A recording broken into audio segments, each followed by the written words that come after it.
आज यहां हम बहुत सारे सितारों को सम्मानित कर रहे हैं, लेकिन हमारे साथ वो सितारे भी हैं जो सितारों को बहुत करीब से देखकर आए हैं, और इसीलिए उनके लिए तालियां ऐसी बजनी चाहिए कि अंतरिक्ष तक आवाज जाए। ग्रुप कैप्टन शुभांशु शुक्ला हमारे साथ है। सर, बहुत स्वागत है आपका। बहुत बहुत धन्यवाद आपका। अभी 8 दिन बाद आपको 1 साल हो जाएंगे जब आप मिशन पर गए थे। जो ये 1 साल रहा है, दुनिया में तो बहुत केओस है, युद्ध चल रहा है, तमाम मारामारी चल रही है, आपसे भी बहुत सारे सवाल, इवेंट, सब कुछ चल रहा है। इतनी आपाधापी के बीच कभी ऐसा लगा कि वहीं ठीक था यार, बहुत शांति थी?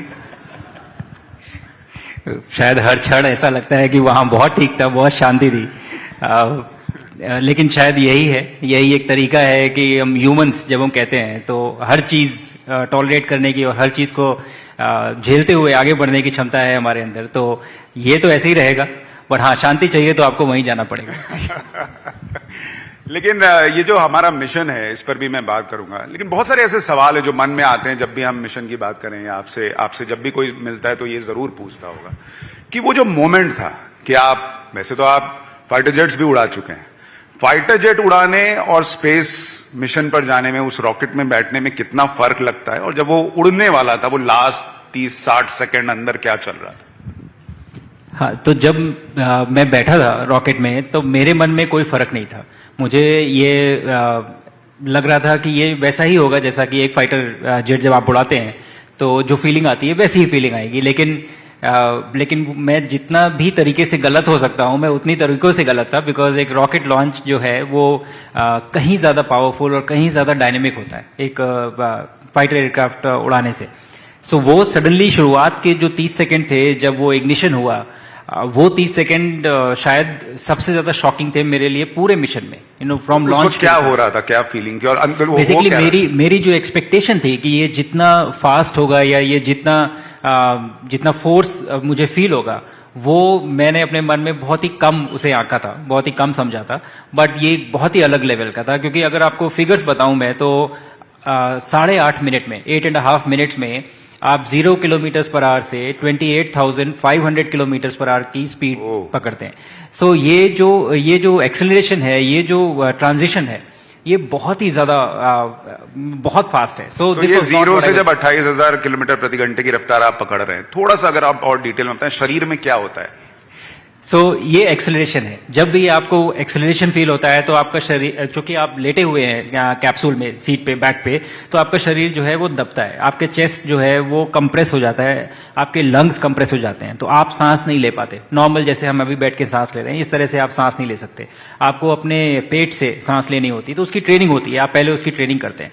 बट इन पूरे 8 मिनट में आपको यही फील होता है कि आप किसी तरह से हवा को बाहर फेंकते हैं और सांस लेते हैं, और इस टाइम पे आपको आपके जो एक्शंस हैं वो भी करने हैं। तो आपको जो आपका हाथ नॉर्मली जो आप ऐसे उठा सकते हैं, लेकिन जब आपको 5G का फोर्स लग रहा है या एक्सेलरेशन लग रहा है तो ये हाथ उठाने में भी बहुत ताकत लगती है, क्योंकि ये भारी हो जाता है 5 times the weight that it is now, तो उतना ज्यादा हो जाता है। तो इस तरह के छोटे छोटे चैलेंजेस होते हैं जो आपको 8.5 मिनट में, जब तक आप वहां पहुंचते नहीं है तब तक एक्सपीरियंस करने। वो 8.5 मिनट में ये भी फीलिंग आती है कहां फंस गए? नहीं, लेकिन जब आप ऊपर पहुंचे और पहला दृश्य जो आपने बाहर देखा होगा, धरती को देखना, देखिए आजकल क्या है, इतनी टेक्नोलॉजी है, इतने वीडियोज आ गए हैं कि आपको पता है, एक दिमाग में रहता है कि दुनिया ऐसी दिखेगी ऊपर से जाके देखेंगे, लेकिन जाके देखना और वो अनुभव करना कितना अलग था? बहुत बहुत अलग था।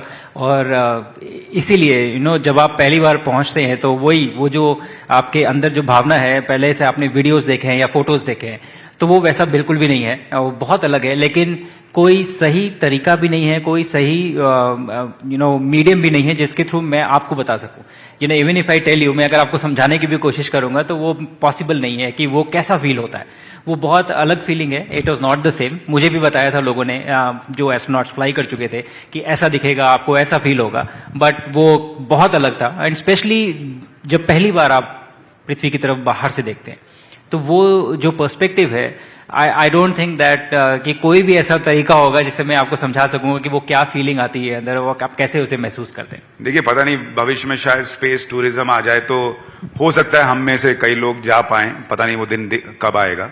लेकिन चूंकि आप गए हैं तो आप बेहतर बता सकते हैं कि उस पूरे आपके मिशन के दौरान सबसे खूबसूरत चीज जो आपने महसूस की या देखी वो क्या थी? देखिए, बहुत क्लीशेड साउंड करेगा, लेकिन चूंकि ये सच है तो मैं उसको वैसे ही बोलूंगा। आई थिंक 1984 में हमारे पहले astronaut wing commander Rakesh Sharma गए थे और उनसे पूछा गया था कि भारत कैसा दिखता है, और उन्होंने कहा था सारे जहां से अच्छा।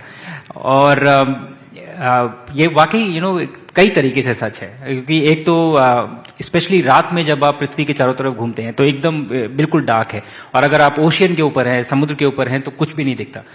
और साउथ से नॉर्थ जब आप जाते हैं, इंडियन ओशियन से हिमालयाज की तरफ जब आप फ्लाई कर रहे होते हैं, तो जो हमारा पेनिनसुला है इंडिया का, वो इतना ब्राइटली लिट है कि वो अचानक से जब वो सामने आता है, वो एकदम उस डार्क रीजन में। सो आई थिंक दैट उससे सुंदर दृश्य कुछ है नहीं, आपको कुछ नहीं देख सकता, वो सबसे सुंदर चीज है। तो आपके मुंह से निकला था वो देखो अपना इंडिया? आपके मुंह से पहली बार जब मैंने देखा था, मेरे मुंह से कुछ भी नहीं निकला था। I was so emotional to see that कि I was not able to say anything. It was a very different feeling, flying over, उसी के ऊपर आप फ्लाई कर रहे हैं उस कंट्री के ऊपर जहां आप रहे हैं। And I will also tell कि ऐसा नहीं है कि सिर्फ वही अच्छा, पूरी पृथ्वी सुंदर लगती है। और सबसे बड़ी फीलिंग जो आती है वो ये आती है कि ये घर है, पृथ्वी घर है, इंडिया घर नहीं है, बट हम इस प्लैनेट को बिलोंग करते हैं, हम इस पृथ्वी को, ये बहुत स्ट्रांगली फीलिंग आती है। और वो मैं मना नहीं कर रहा हूँ, लेकिन फिर भी एक ये अलग इमोशनल कनेक्ट है आपके देश के साथ में जहां से आप बिलोंग करते हैं, और वो तभी महसूस होता है जब आप उसको देखते हैं। और स्पेशली रात में, आई थिंक मैं ही नहीं, जितने भी एस्ट्रोनॉट्स हैं सब इस बात को एग्री करते हैं कि जब आप इंडिया को रात में देखते हैं तो it really looks very beautiful, very. अच्छा, आपको बहुत सारे चैलेंजेस के लिए तैयार तो किया गया था, लेकिन वहां जाके सबसे कठिन काम आपको क्या लगा, जो लगा कि यार ये क्या ही है? एक्चुअली तैयार हर चीज के लिए करते हैं, लेकिन पूरी तरह से नहीं कर सकते, क्योंकि वो जो माइक्रो ग्रेविटी का जो एनवायरनमेंट है वो हम धरती पे सिमुलेट नहीं कर सकते, हम वो रेप्लिकेट नहीं कर सकते। तो जब पहली बार आप वहां पहुंचते हैं तभी वो चेंजेस होते हैं। तो जो कुछ भी आपने पढ़ा है वो पढ़ना एक तरफ है, बट वो एक्सपीरियंस आपको स्पेस जाके ही होता है। तो शुरुआती 4-5 दिन बहुत चैलेंजिंग होते हैं, बिकॉज चूंकि ग्रेविटी नहीं है तो आपको चलना फिरना, बेसिकली ना तो आप बैठ सकते, खड़े हो सकते हैं, या ना तो आप सो सकते हैं किसी चीज पे। आप हवा में है, जैसे ही आप स्पेस में पहुंचे उस समय तक, जब तक आप वापस धरती पे नहीं आते, यू आर इन एयर, आप हवा में ही है। तो वो बहुत ऑड है कि आप सोने जाते हैं तो मतलब आदत है कि आप बिस्तर या फिर आप कोई हार्ड सरफेस ढूंढते हैं, बट वो पॉसिबल ही नहीं है वहां पे। तो ये सब छोटी छोटी चीजें होती हैं जो वहां जाके ही एक्सपीरियंस करनी होती हैं। बट खाना, I would say movement and food, eating food were 2 most challenging things शुरुआती कुछ दिनों में। फिर धीरे धीरे 3-4 दिनों में आपको आदत हो जाती है और फिर आप उसके आदी हो जाते हैं। जाने से पहले मेरे 2 बहुत छोटे छोटे सवाल हैं। एक तो ये जो मोदी जी आपके कंधे पे हाथ रख के वॉक कर रहे थे, वो क्या कह रहे थे आपसे? और दूसरा कि जो छोटे छोटे बच्चे भारत के इस बहुत तेजी से बढ़ते स्पेस मिशन को देख रहे हैं, प्रभावित हो रहे हैं, जो शुभांशु शुक्ला बनना चाहते हैं, उनके लिए आपका मैसेज क्या है? ये दोनों सवाल। पहला वाला सिंपल है सवाल आपका, बहुत मुश्किल नहीं है।